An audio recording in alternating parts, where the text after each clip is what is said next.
Are Sorry. you on Mars? Where are you? Yeah, Hey, I was trying to pick a world. background. I thought it made sense with the movie. So I love it.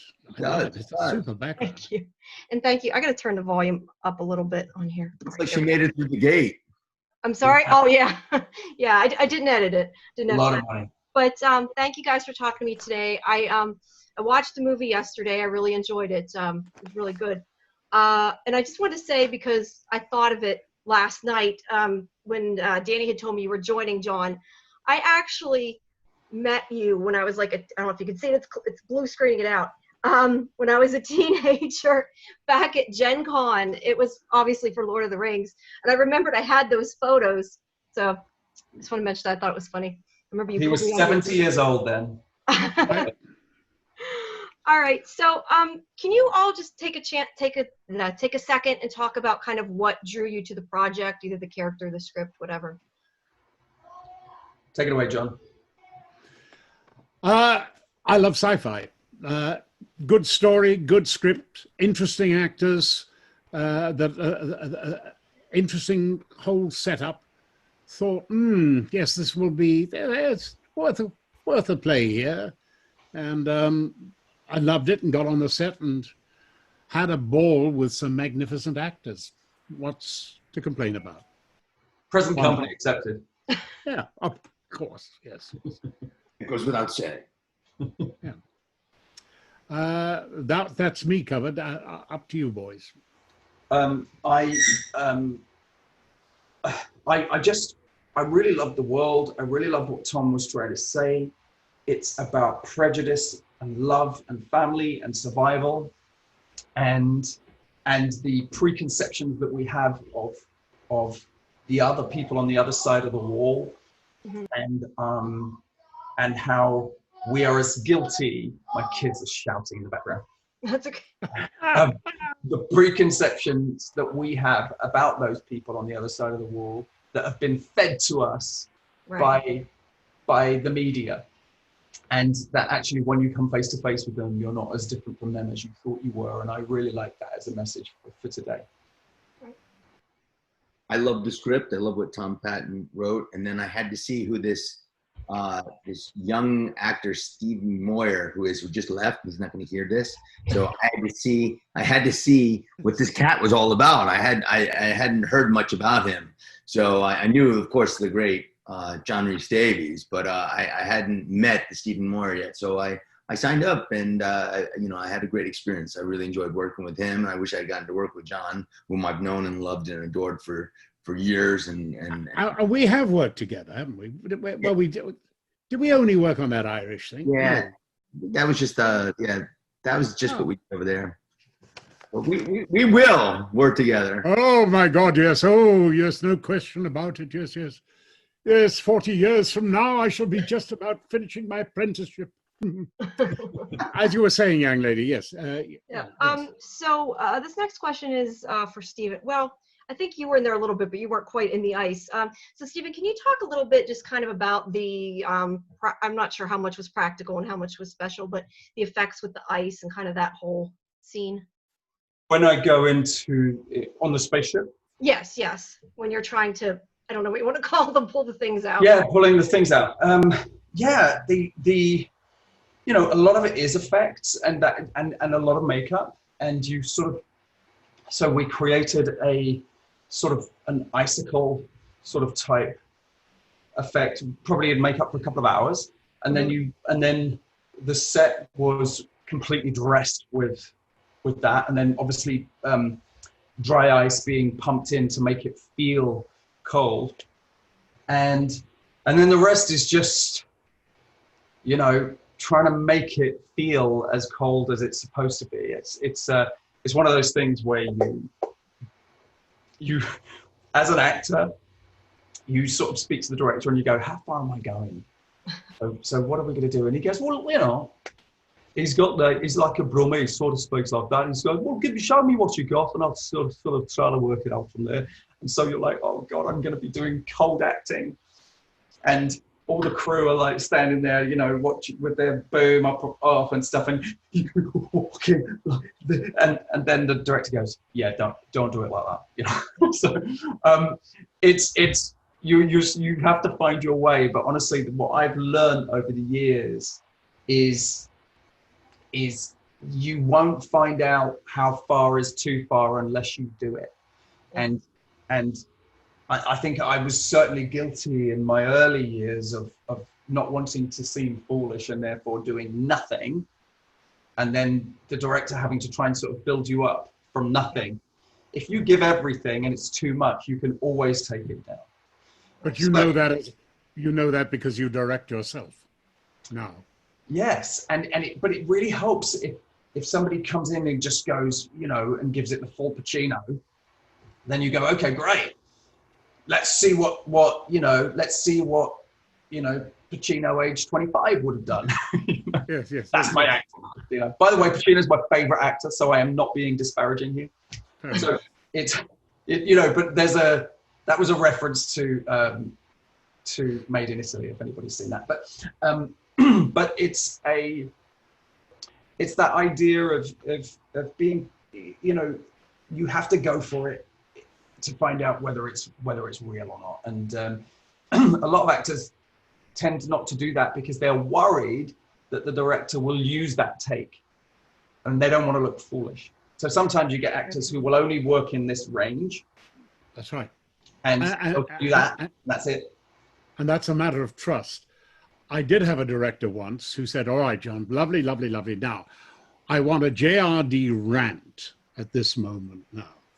And I said, "No, please, no, please don't." And he said, "No, come on, I really want a JRD rant." I said, "They will kill me for it, you know that." And he said, "Come on, you're being paid. Give me what I want." So I gave the rant, and of course, I was going to use a rude word there, but you're a sweet young thing. The bloody reviewer said, and of course, John Rhys-Davies can't resisting having a rant in the whole thing. So sometimes you've got to trust your director, and sometimes you shouldn't trust your director. Yeah, okay. and I think if there's anything, I'm not very good at learning that. I'm such a people pleaser that I want to make the director happy. So yeah, actors are really just little puppies that just want to be stroked and told that they're the most engaging little puppy in the world. Yeah, and then you go and you watch it, and you watch a performance, you watch it with your wife, and you both walk out, and she goes, "All right, yeah, you can really be bad." So I was like, "Really, you can really shout." Yes. And I was like, "You don't understand. He asked me to go full." Yeah, and when your friends say, "What were you thinking?" or even worse, Why weren't you thinking? They don't say anything. Oh, yeah. It's awful. All right. Well, can you guys, Casper, we'll hear from you some talk about the fight scene, you and Stephen.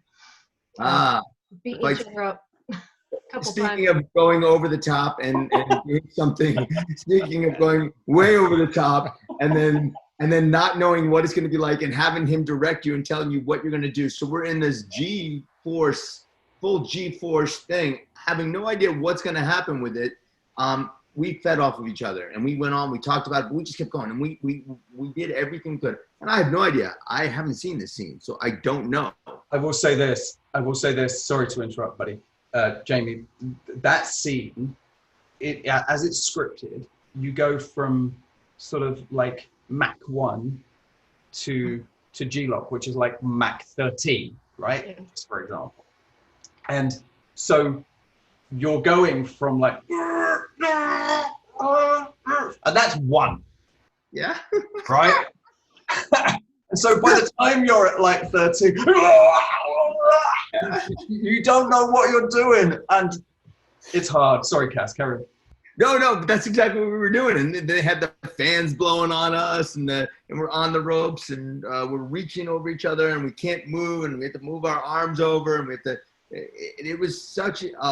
Everything was. It's very technical, Mhm. Everything you're doing is extremely technical. It's not like you're just going over, because you have certain things you're supposed to hit, and we have to match it to certain scenes, and then they're gonna have the stunt people come in and do this fall, and you're gonna have all these other things. They didn't come in and do the fall because Casper very naughtily did it by himself, and we didn't end up using the stuntman because Casper did it. That's because we had no time.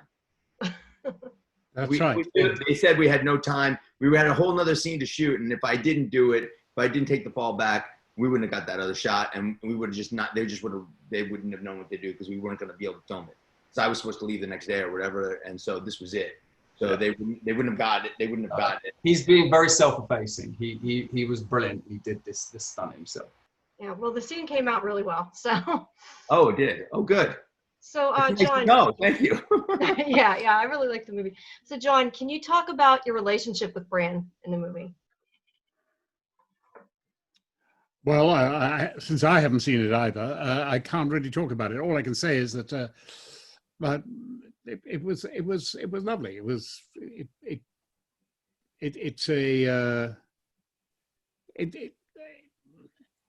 I liked working with these actors. I liked working on that film. I liked working on the script.